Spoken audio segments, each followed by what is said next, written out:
दोस्तों आज हम मैप वाले हिस्से के अंतर्गत वर्ल्ड जियोग्राफी को देखने वाले हैं। पार्टिकुलरली एक ऐसा एरिया है जो कि आर्मेनिया और आज़रबैजान के बीच में कन्फ्लिक्ट का कारण बना है। उस एरिया की यहाँ पर हम चर्चा करने वाले हैं। ठीक वैसा ही है ये वाला एरिया जैसा कि जम्मू एंड कश्मीर है, जो कि भारत और पाकिस्तान दोनों के लिए हमेशा कॉन्फ्लिक्ट का कारण रहता है। तो अजरबैजान और आर्मेनिया में हमको एक फ्रेश कन्फ्लिक्ट देखने को मिला है, एक फ्रेश विवाद देखने को मिला है। उस विवाद वाले एरिया का यहाँ पर हम मैप के माध्यम से डिस्कशन करने वाले हैं। सबसे पहले हम मैप को समझते हैं कि अजरबैजान और आर्मेनिया की बाउंड्री कौन कौन सी कंट्रीज़ के साथ में लगी हुई है या फिर कौन कौन से एरिया इसको टच करते हैं।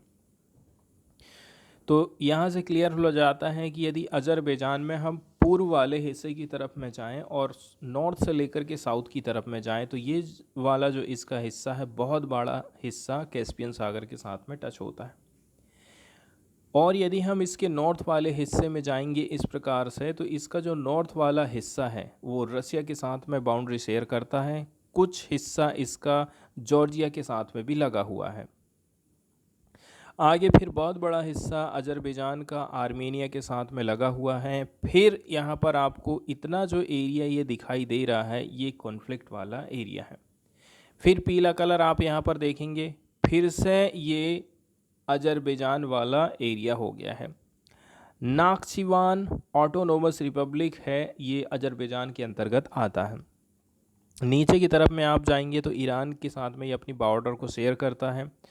और यदि हम इस एरिया की बात कर लें, ठीक है, यदि हम इस छोटे से एरिया की बात करेंगे ना, तो ये वाला एरिया थोड़ा सा हिस्सा टर्की के साथ में भी लगा हुआ है। अब अजरबैजान की लोकेशन देखें हमने, इसके बाद हम देखते हैं आर्मेनिया की लोकेशन को। तो आर्मेनिया की यदि हम नॉर्थ की तरफ में जाते हैं तो जॉर्जिया के साथ में बाउंड्री शेयर होती है। यदि हम और इसके पश्चिमी वाले हिस्से की तरफ में जाएंगे तो टर्की के साथ में ये बॉर्डर शेयर कर रहा है। और यदि हम नीचे की तरफ में आएंगे तो यहाँ से ये ईरान के साथ में, और फिर से ये छोटा सा एरिया अजरबैजान का हो गया। ये वाला इसका पूरा का पूरा जो एरिया है ये अजरबैजान के साथ में अपनी बॉर्डर को शेयर करता है। यहाँ पर दो कलर दिखाए गए हैं। यहाँ पर डार्क कलर जो आप देख रहे हैं, डार्क कलर कत्थाई कलर, ये अजरबैजानी टेरिटरी है और ये आर्मेनियन मिलिट्री कंट्रोल के अंतर्गत आती है। अब आ जाता है उसके बीच का एरिया चंदन कलर से जिसको दर्शाया गया है, तो ये नागोर्नो काराबाग ऑटोनोमस रीजन है और यही जो है एक कन्फ्लिक्ट का रीजन बन गया है दोनों कंट्रीज़ के बीच में। रिसेंटली 3 दशक पुराना जो अनरिजॉल्व एथनो टेरिटोरियल कन्फ्लिक्ट है, जो कि आर्मेनिया और अजरबैजान के बीच में चला करता था, नागोर्नो काराबाग को लेकर के फिर से चर्चा में रहा है। तो ये जो कन्फ्लिक्ट रहा है ये दो छोटे छोटे देशों के बीच में रहा है और कुल मिलाकर के टेरिटोरियल किस्म का ये विवाद है। फिर भी यदि देखा जाए, बहुत सारे जो रीजनल और ग्लोबल प्लेयर हैं, पार्टिकुलरली रसिया, यूरोप, टर्की, ईरान, ये भी इन्वॉल्व हैं ताकि ये सिक्योर कर सके उनकी स्ट्रेटजिक सिक्योरिटी और इकोनॉमिक इंटरेस्ट को इस रीजन में। As the strategic importance of the region is derived from energy export. ये एरिया इतना ज़्यादा विवाद का कारण क्यों है? क्योंकि लोग यहाँ से एनर्जी हासिल करना चाहते हैं। हो सकता है यहाँ पर उनको एनर्जी का सोर्स मिल जाए। The stability of region is very important for regional growth and oil importing countries like India. यदि इंडिया जैसी कंट्री जो सोचता है कि हमको ऑयल को इंपोर्ट करना है, तो उनके लिए ये इस एरिया में स्टेबिलिटी होना बहुत ज़्यादा ज़रूरी है।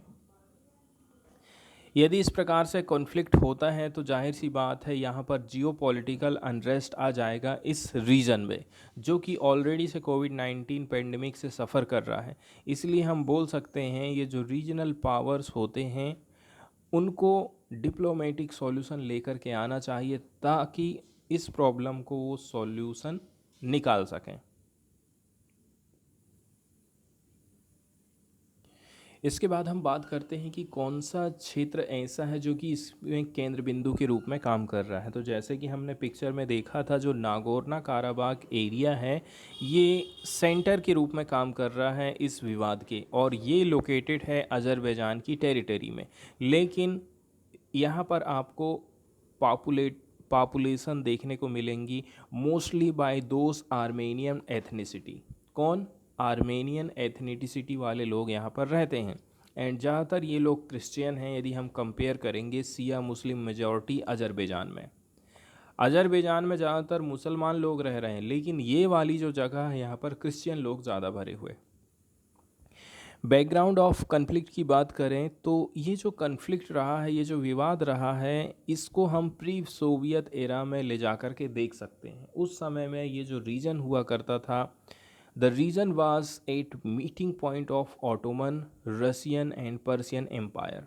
तो एक प्रकार से मीटिंग का पॉइंट हुआ करता था ऑटोमन, रशियन और पर्शियन एम्पायर के लिए।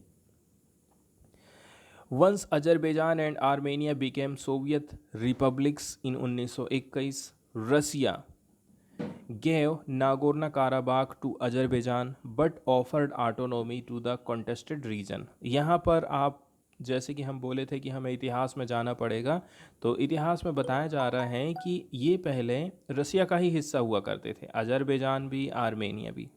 इसके बाद 1921 में रसिया टूटता है, तो रसिया ने कहा ये जो कन्फ्लिक्ट वाला एरिया है नागोर्नो काराबाख हम अजरबैजान को दे रहे हैं, लेकिन फिर भी हम उसको ऑटोनॉमी दे रहे हैं कि वो फ्री तरीके से, ऑटोनॉमस तरीके से रह सकता है। फिर 1980 के दशक में जब सोवियत यूनियन की जो पावर थी वो रिसेड हो रही थी, ठीक है, रिसेड मतलब कमज़ोर हो रही थी, separatist currents picked up in Nagorno Karabakh. तो जाहिर सी बात है कुछ लोग ऐसे होंगे जो सोचते होंगे कि नहीं हम अलग होंगे, हमें अलग देश चाहिए। इस प्रकार के सेपरेटिस्ट लोग यहाँ पर उभर करके सामने आते हैं। फिर 1988 में नेशनल असेंबली ने वोट दिया था कि to dissolve the region's autonomous state and join Armenia. बाद में वोटिंग हुई तो बताया गया कि देखिए हम इस रीजन का जो ऑटोनोमस वाला स्टेटस है इसको हम डिसॉल्व कर रहे हैं। डिसॉल्व कर रहे हैं मतलब समाप्त कर रहे हैं, और इसको ज्वाइन करना चाहिए आर्मेनिया को। अब इसके बाद आप देखेंगे अजरबैजान ने सप्रेस्ड किया था इस प्रकार के किसी भी कदम का which lead to a military conflict, और यहीं से फिर क्या हो गया, मिलिट्री कन्फ्लिक्ट हो गया। तो कुल मिलाकर के ये वाला जो एरिया है, विवाद वाला एरिया है, ये हो गया आपका अजरबैजान वाला एरिया, और ये वाला हो गया आपका आर्मेनिया वाला एरिया। बाद में नागोर्नो काराबाख वाले लोगों ने सोचा कि नहीं हम जो है आर्मेनिया को ज्वाइन कर लेते हैं, लेकिन ये बात अजरबैजान को पसंद नहीं आई और उसने अपना मिलिट्री एक्शन चालू कर दिया, और यही फिर विवाद की जड़ बन जाती है। वहीं यदि हम बात करें, विवाद हुआ, विवाद के बाद आप देखेंगे कि सीज़ फायर भी होता है। ये जो क्लैश चल रहा था दोनों देशों के बीच में, सीज़ फायर होता है एक एग्रीमेंट के माध्यम से 1994 में, और इसमें मीडिएटर रहा था रसिया।